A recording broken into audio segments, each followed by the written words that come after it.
Hey, my friend, and welcome to Aligned to Rise, the podcast for ambitious women who are ready to rise above their symptoms, release old limitations, and fully rise into their true power and potential. I'm your host, Alyssa Chavez, functional nutritionist, performance coach, and former endo and infertility warrior who knows what it's like to feel held back by your body and your beliefs. I've taken a journey of true healing from the inside out so that I can show up feeling great in my body, confident and unstoppable. And now I'm here to help you do the same. Through a blend of functional nutrition and deep mindset work, this show will empower you to reclaim your vitality, trust your intuition, and live unapologetically in your purpose. If you're ready to align your body, mind, and spirit so you can rise to your highest potential, you're in the right place. Let's rise, my friend. This show was created for educational purposes only and should not be used as a replacement for medical advice or treatment. Hey, my friend, and welcome back to the podcast here. So today we are going to be talking about something that's become very near and dear to my heart and that I wholeheartedly believe in, and that is how your emotions affect your physical body. Now, this isn't the first time that we've talked about this on the podcast, so if you've been with me for any length of time, you may have heard this before. The beautiful thing is that I do feel like it's becoming more and more known in our world in general, but I think that there is also a lot that we're just not taught, may not fully understand or be aware of. And so I just wanted to bring some more clarity to the table today. So I fully believe my philosophy is that healing isn't just physical. I'm all about supporting the physical body. I still am very much an advocate for nutrition and getting good sleep and all of the positive lifestyle choices like moving your body, all of the things, all fantastic. We need all of that. But so many of us also have emotional stuff going on. We have stuff that's being stored in your subconscious, right? Old stuck emotions and traumas and things like that can also play a major role in your physical body. So we're going to be taking a look today at some of the top ways that emotions affect the physical body, at least in regards to some of the major struggles that I know you all have, the things that you've shared with me. And we're going to talk about what might be behind that from an emotional perspective. Now, where is all this information coming from? It's probably what you're going to be wondering as we go through. So I wanted to start off with that. So really, there's a few main sources that I am getting this information from. One of those is a school of thought called German New Medicine, which just basically maps specific emotional conflicts to specific tissues and organs.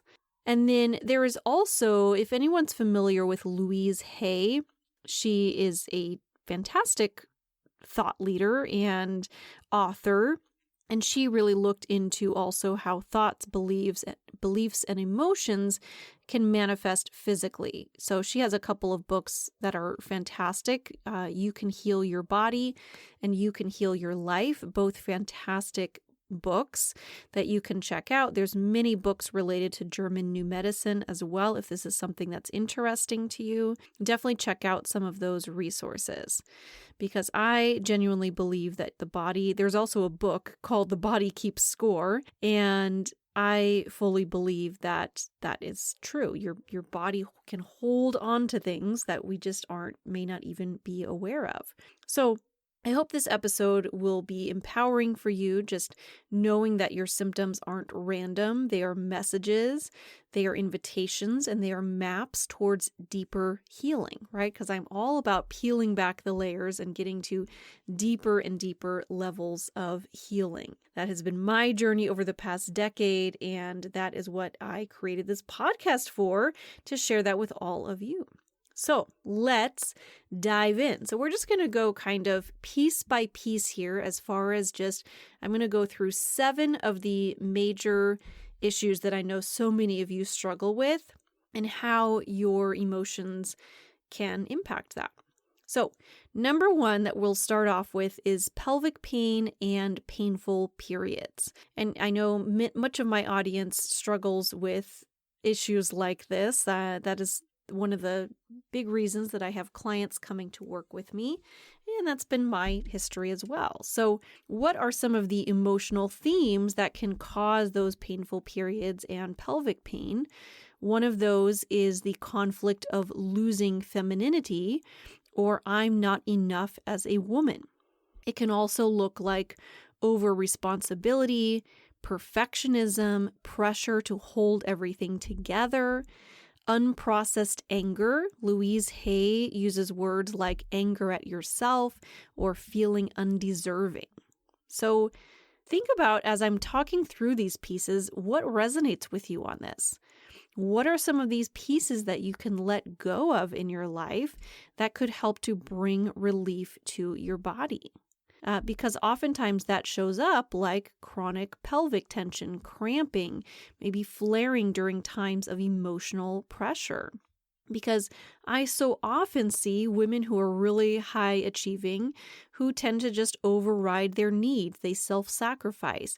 They carry around fear around not doing enough. I laugh about this as I read this because this was an exact description of me. I would say definitely where I started, but if I'm perfectly honest, it's definitely a piece that I'm still working on.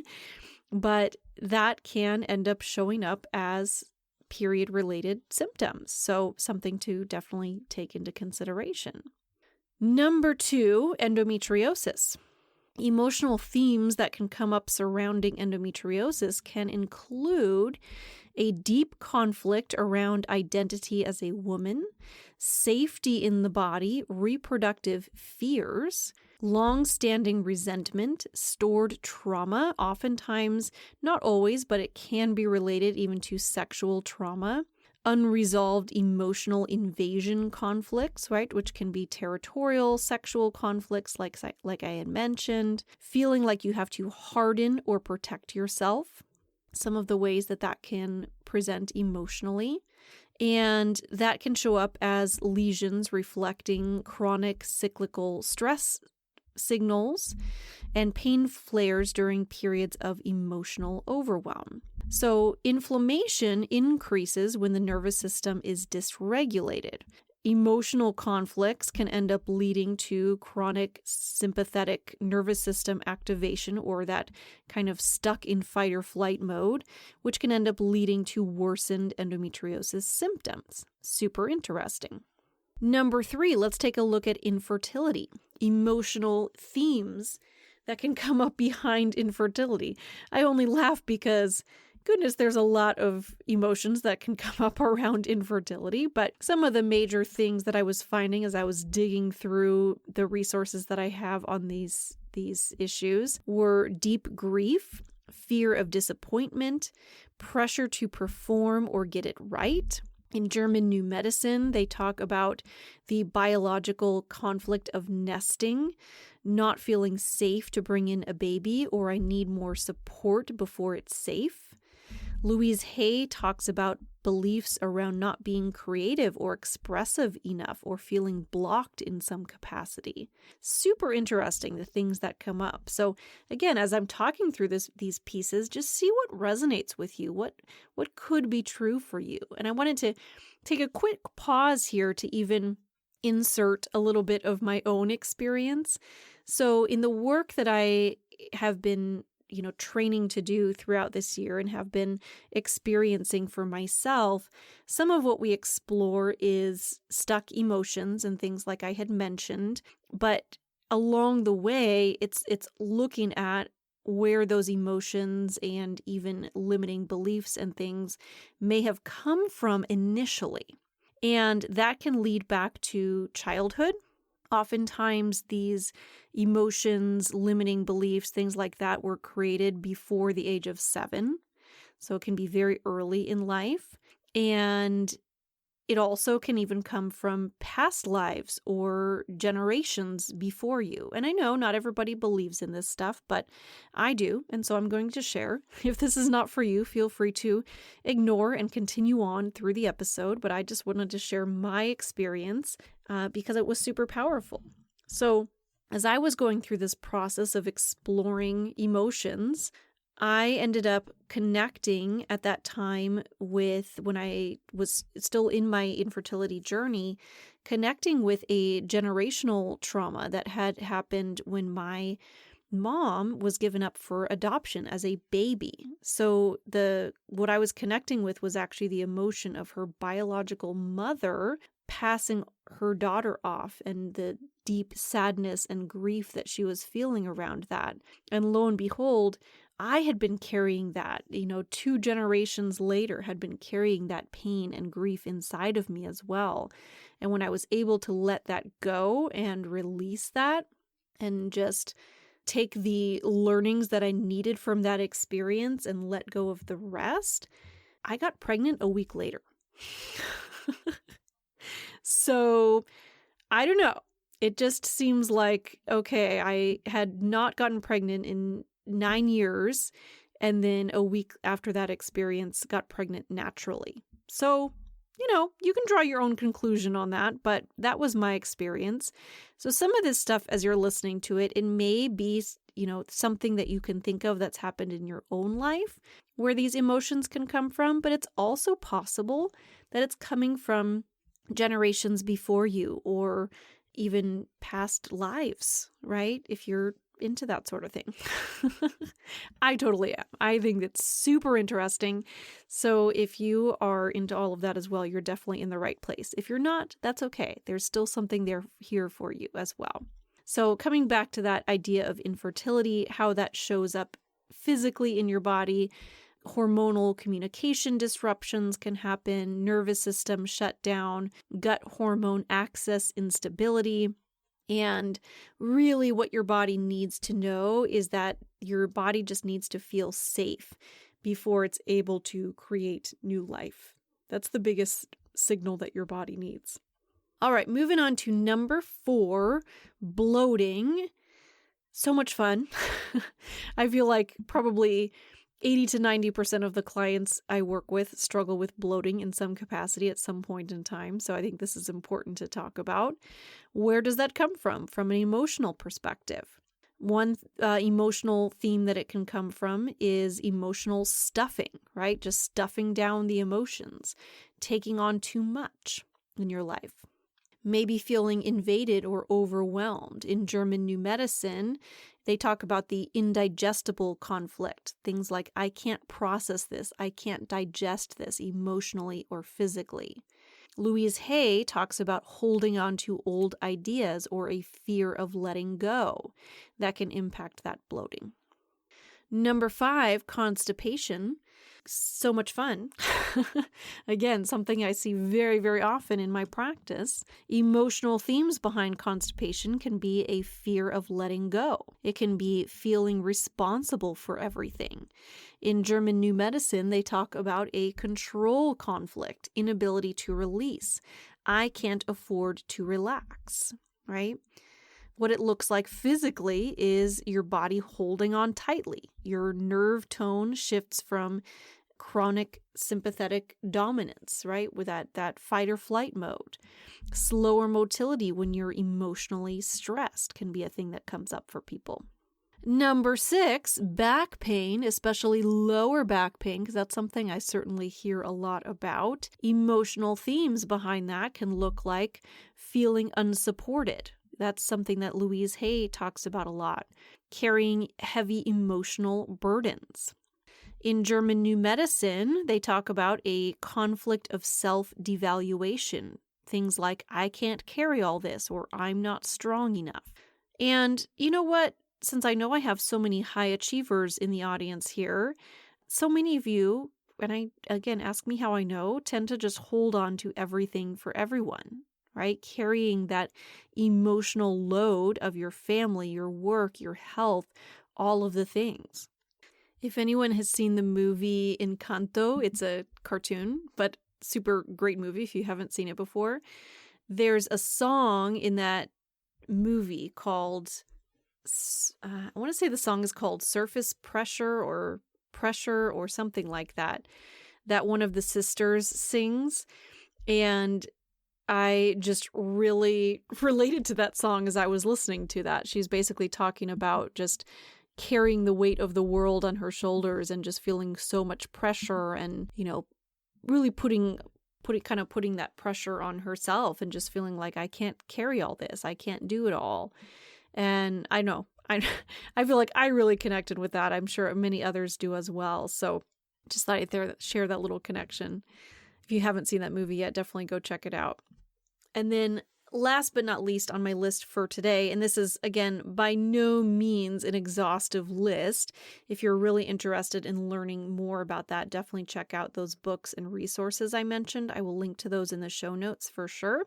But number 7 on my list for today is fatigue and low energy. And emotional themes around that can relate to chronic self-sacrifice, feeling drained and overextended. Louise Hay talks about resistance, fear, unresolved issues sapping your energy. And in German New Medicine, they talk about adrenal and hormonal stress phase. But remember, burnout, exhaustion is both emotional and biochemical, right? So emotional suppression pulls energy from your body, which I think is so important to know. So, biggest takeaway that I want you to have from today's episode, number 1, just that your symptoms are never all in your head, right? It's what my message here is not, oh, well, just fix what's happening in your mind and everything will be better. However, emotions are part of biology, right? Emotions are physical also at the end of the day. There's a chemical process that happens when you are experiencing emotions. So they're not separate. Your physical body and your emotions are all tied together. And also, I think it's good to be aware because I know for so long I really struggled with the idea of just my body feeling broken and like I didn't work correctly, so many things. But one of the things I want you to be aware of is just that your body is not there to punish you or fight you. Your body is simply there to communicate. So your symptoms really are information, not identity. Your symptoms are your body's way of communicating with you. So as we wrap up today's episode, take a moment to just reflect and think about what symptoms are showing up for you right now. What emotional patterns might be connected with those those symptoms that you're experiencing? And where is your body potentially asking for softness, support, or release? All wonderful things to think about. Maybe even, come back to this episode later when you have a little quiet moment. If you're like me, you're often listening to episodes on the go. But since it's a fairly short and sweet episode here, maybe even circle back to this one. Re-listen to it, see what areas might really resonate with you, and then do a little journaling on that. What might your body be asking for? What are ways that you could help to support yourself on that front? And if you're listening to this and you're thinking, gosh, I really would like some support in that area. I really would like to experience what Alyssa experienced and really be able to dig in and explore the emotions and how they might be holding me back from healing. I would be absolutely happy to help you with that as well. That, like I said, that is part of the work that I do now. So my work combines functional nutrition with that emotional breakthrough work. And I'm happy to do one or the other or both with you, depending on what your needs are. So definitely reach out if that's something that you're interested in. You can always find a link in the show notes where you can book a free 30-minute consultation with me where we can talk through those options and what that might look like for you. So I would love to chat and just see where we can get you feeling better. All right, my friend, thanks so much for being here today, and I hope you have the most wonderful and beautiful rest of your day. Thank you so much for tuning in to Aligned to Rise. If this episode spoke to you, take a moment to share it with a friend who needs this message too. And then don't forget to hit subscribe so you never miss an episode. I'll see you next time, my friend. Let's rise together.